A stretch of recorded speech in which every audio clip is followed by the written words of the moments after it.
이제 412페이지 기관 및 기관지에 대해서 할 거고, 이제 412페이지 책을 보면 직경이 2에서 2.5cm 되는 기관으로 후두에서 시작하여 약 11cm의 길이를 가졌고, 가슴막 안에서 두 개의 큰 가지, 즉 기관지로 갈라진다. 그래서 기관 및 기관지는 민문의 근육의 긴장도에 의해서 구경이 변화가 되고, 내면에는 섬모를 가진 상피세포로 덮여 있고, 이 세포들 사이에 술잔세포가 있어서 점액을 분비하게 된다. 그래서 413페이지에 가게 되면 이제 기관에 대한 설명이 먼저 나와 있는데, 이제 이 기관이라고 하면은 이제 후두에서 폐로 통하는 관 모양의 기도다. 그래서 점을 보면 반지 연골 아래면에서 기관 분기부, 즉 제5 등뼈까지를 말하고, 길이는 10cm 정도이고 직경은 약 2cm이다. 그래서 반지 연골 아래면에서 제5 등뼈까지 길이라고 했는데, 좀 더 자세히 말하면 얘는 경추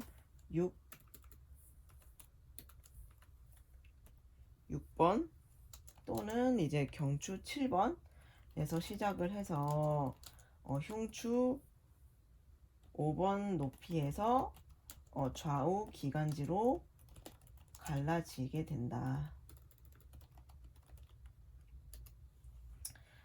그래서 기관벽은 점막 및 바깥막의 세 층으로 되어 있고, 기관 점막은 거짓 중추 섬모 원주 상피와 탄력 섬유를 많이 포함한 얇은 치밀 결합 조직으로 구성이 되어 있다. 그래서 기관 연골은 막성벽으로 막혀 있고, 얘 또한 이제 자율신경계의 지배를 받게 된다. 414페이지로 가게 되면 15개에서 20개의 기관 연골로 구성이 되어 있고, 내면은 위중층 섬모상피로 덮여 있다. 그래서 혈액은 아래 갑상샘 동맥으로부터 공급을 받으며 갑상샘 정맥 얼기 안에 종말 정맥으로 혈액이 유입이 된다. 그래서 우리가 기관절개술 할 때 위치를 보게 되면 이제 반지 연골 아랫면에서 1cm 정도 되게, 즉 제2상 기관 연골 사이를 이제 기관절개술 위치라고 할 수가 있다. 그래서 그 밑에 보면 이제 기관지에 대해서 나오는데, 이 기관이 후두에서 폐로 통하는 관 모양의 기도였다면, 이 기관지는 기관에서 이제 양쪽 폐로 갈라져서 폐의 끝까지 이르는 관을 말한다.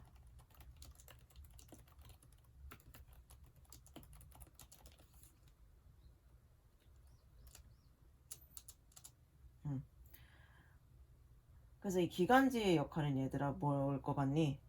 기관지의 역할. 얘는 이제 외부의 산소를 이제 우리 몸 안에 체내에 전달을 하고, 이 몸 안에서 생성된 이산화탄소를 제거하기 위해서 공기가 드나드는 이제 역할을 하는 거라고 볼 수가 있겠다.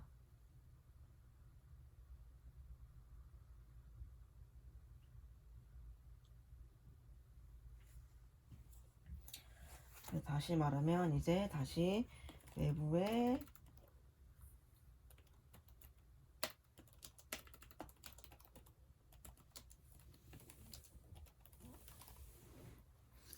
산소를 체내에 전달하고, 체내에서 생성된 이산화탄소를 제거하기 위해 공기가 드나드는 수송관 역할을 한다.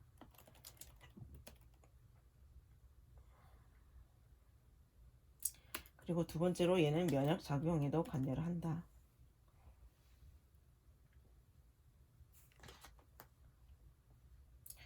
그래서 이 기관지 또한 이제 1차, 2차, 3차로 나뉠 수가 있는데, 다시 PPT를 보면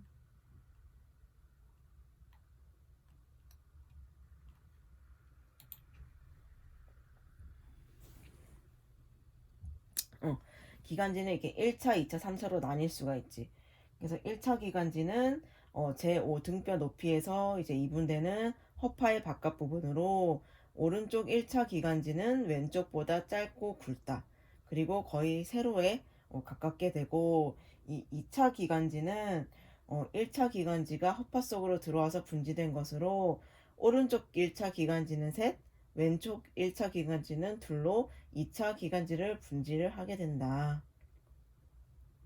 그리고 3차 기관지는 이제 허파 속으로 2차 기관지가 다시 분지한 것으로 왼쪽과 오른쪽 모두 10개의 3차 기관지가 되며 허파 구역 수만큼 분지가 되어서 이를 구역 기관지라고 할 수가 있겠다. 그래서 우리 표 7-1번에 보면은 이제 그 기관지 비교한 내용이 이렇게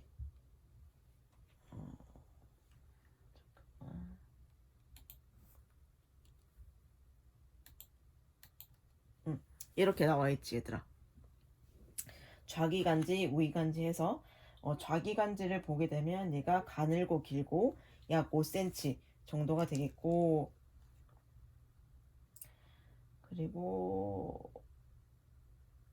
그리고 좌기관지가 2개의 분지, 그리고 얘는 정중선에서 멀고, 그리고 대동맥궁 아래쪽을 지난 다음 이제 식도로 연결이 되고 가슴 림프관 및 하행 대동맥 앞을 지나게 된다. 좌측 기관지가. 그리고 우측 기관지는 굵고 짧다. 그래서 약 2.5cm고 얘는 3개의 분지로 이제 되어 있고 얘는 정중선에서 가까워.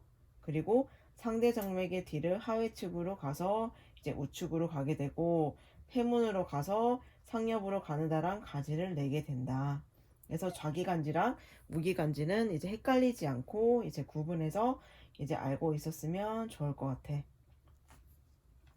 그래서 그 위에 보면은 이제 7번이라고 해서 기도에 대해서 나와 있는데 이 기도는 한마디로 해서 공기가 폐로 전달되기 위해서 통하는 통로라고 할 수가 있겠어.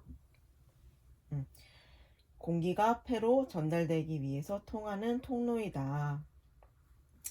그래서 책에 보면은 기관지와 허파가리 주머니 사이에서 기도는 총 23번으로 나뉘어지고 기도의 처음 이제 16분지까지는 기체를 내외로 운반하는 통로를 형성하며 기관지, 세기관지, 종말 기관지를 이루게 된다. 처음부터 이제 16번째까지는 이렇게 이루게 되고 나머지 총 이제 23개라고 했으니까 나머지 7분지는 이제 기체 교환이 이루어지는 호흡 세기관지, 허파가리간 이제 허파가리를 형성하게 된다. 그래서 통로가 쭉 나와 있는데 입 코안을 통해서 들어와서 이제 인두, 후두, 기관, 기관지, 세기관지, 호흡성 세기관지, 허파가리간 그리고 허파가리 주머니 이제 허파가리 이렇게 형성을 하게 된다. 그래서 이제 415쪽에 넘어가면 이제 허파에 대해서 나와 있는데 허파라고 하면은 이제 새 기관지에서 허파가리 즉 폐포까지를 이제 허파라고 말하고 얘는 호흡의 실질 장기이다. 왜냐하면 이제 허파를 통해서 이제 들숨과 날숨을 통해서 산소를 얻고 이제 이산화탄소를 배출하는 기관이므로 이 허파가 호흡의 실질 장기라고 할 수가 있겠다. 그래서 얘는 이제 가볍고 구멍이 많은 스폰지 모양으로 되어 있고 허파는 이제 탄력성이 있기 때문에 가슴에서 꺼내게 되면 이제 오므라든다.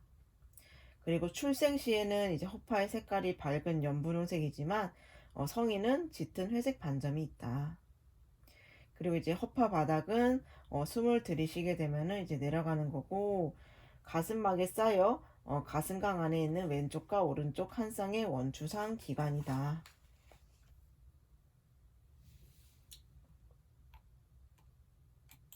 그리고 뒤에 보면은 416페이지에도 이어서 나오는데 높이는 약 25cm고 무게는 500에서 650g이다. 그리고 윗꼭대기가 빗장뼈보다 2.5cm 정도 더 솟아있고 이 허파의 아래끝은 가로막 위에 얹혀있다.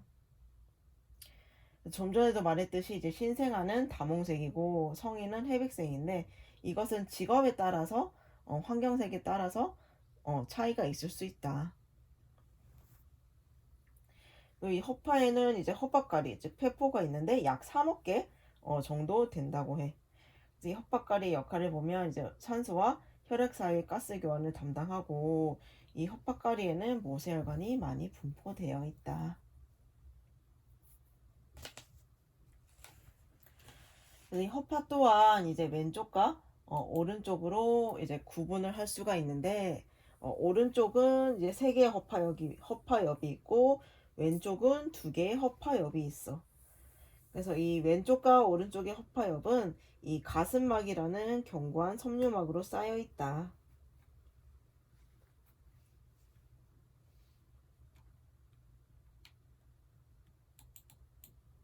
그래서 가슴막이라고 하면은 또 허파 쪽의 가슴막인지 벽 쪽 가슴막인지 이렇게 나뉠 수가 있는데 허파 가슴막은 말 그대로 허파의 표면에 부착되어 있는 것을 말하고 벽 쪽 가슴막은 이제 가슴벽이 내면을 덮는 막을 이제 벽 쪽 가슴막이라고도 한다.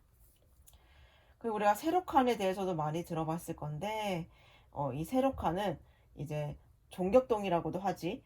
왼쪽 오른쪽 허파 사이 심장 혈관 신경 및 식도가 지나가는 공간을 이제 세로칸이라고 할 수가 있겠다. 그래서 허파가 접하는 면이라고 해서 그 밑에 나와 있는데 허파가 접하는 면은 이렇게 총 4가지가 있어. 갈비뼈면, 가로면, 세로면, 심장폐임 이렇게 있는데 이 갈비뼈면이라고 하면 이제 가쪽면을 말하고 갈비뼈와 접합되는 면이야. 그리고 가로면은 이제 아래쪽을 말하고 가로막과 접하는 면이고 세로면은 이제 왼쪽과 오른쪽 허파 마주보는 안쪽 면으로 그 중앙에 허파문이 있다. 그리고 이제 마지막으로 이제 심장폐임이라고 하는 것은 이제 왼쪽 허파에서 심장 때문에 흠이 파인 곳이 있는데 그것을 심장폐임이라고 한다. 여기까지가 이제 간단하게 허파에 대해서 봤고 그 9번째가 이제 우리가 좀 전에 했던 세로칸 종격동에 대해서 나와 있는데 다시 책을 보면 이제 종격동은 양측의 가슴막 사이에 있는 가슴 안의 중앙막을 말한다.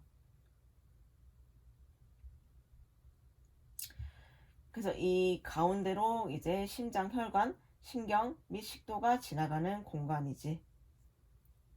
그래서 내용물을 보면 이제 심장, 기관, 식도, 대혈관, 신경, 림프절, 가슴샘 이러한 것들이 포함이 되어 있다.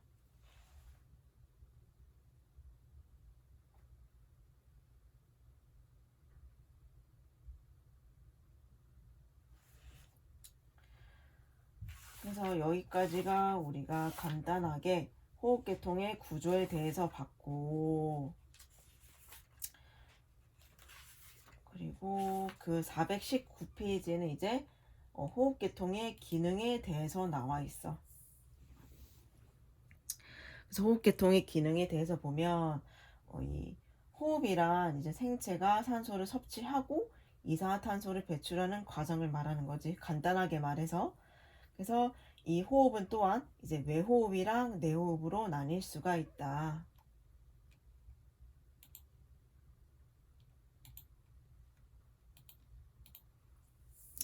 그래서 책의 외호흡을 보게 되면 이 외호흡은 허파까리 간의 공기와 허파 모세혈관 사이의 가스 교환을 말하는데 한마디로 이 외호흡은 이 혈액이 폐포의 모세혈관을 지날 때 이 폐포와 모세혈관에서 사이에 일어나는 기체 교환을 외호흡이라고 해. 다시 말해서 외호흡은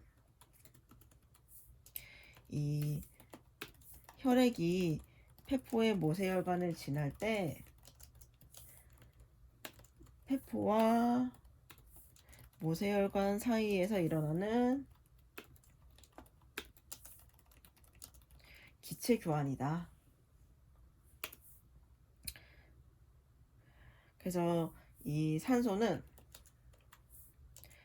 폐포에서 모세혈관 쪽으로 이동을 하고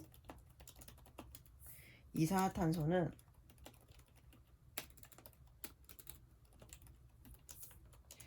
모세혈관에서 폐포 쪽으로 이동을 하게 된다.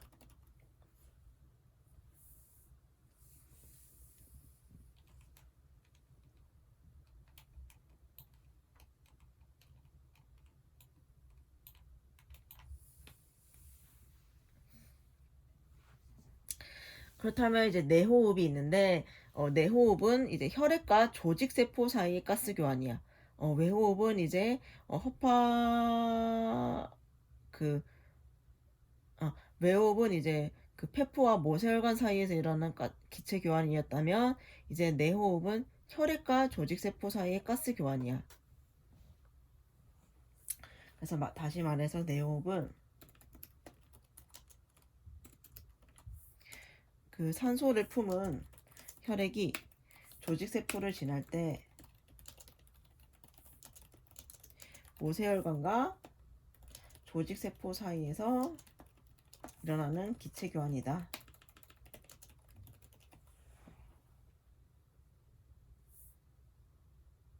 그래서 이때의 산소는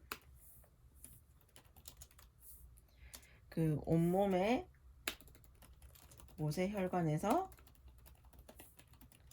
조직세포 쪽으로 이동을 하는 거고, 이때 이산화탄소는 조직세포에서 모세혈관으로 이동을 한다. 그래서 이렇게 구분 지어서 볼 수가 있겠다. 외호흡은 혈액이 이제 폐포의 모세혈관을 지날 때 이 폐포와 모세혈관 사이에서 일어나는 기체 교환이고, 내호흡은 이 산소를 품은 혈액이 조직세포를 지날 때 모세혈관과 조직세포에서 일어나는 기체 교환이다. 그래서 이렇게 구분 지어서 보면 되겠고, 그리고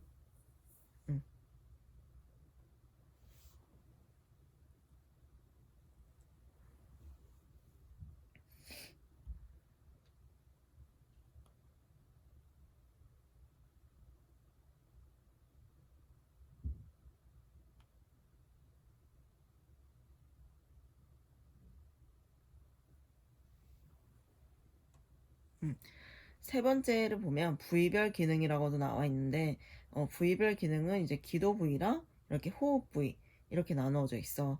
그래서 기도 부위를 보면 이제 위기도, 그다음에 종말 세기간지, 그리고 아나토미컬 데드 스페이스가 해부학적 사각이야. 즉 해부학적 죽은 공간을 이제 아나토미컬 데드 스페이스라고도 하는데, 이 죽은 공간이 뭐냐고 하면 이제 호흡 상피가 없이 이제 가스 교환에 관여하지 않는 기도 용적을 말하는 거야. 즉 그래서 해부학적으로 죽은 공간이라고도 할 수가 있지.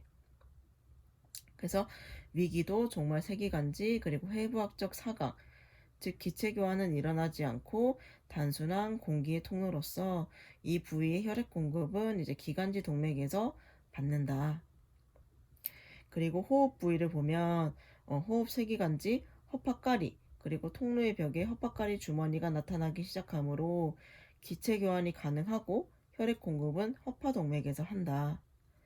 그리고 위 기도로부터 시작해서 기체 교환 장소인 허파까리까지 이행하는 동안 분지의 수가 증가하고 총 단면적도 증가를 하게 된다.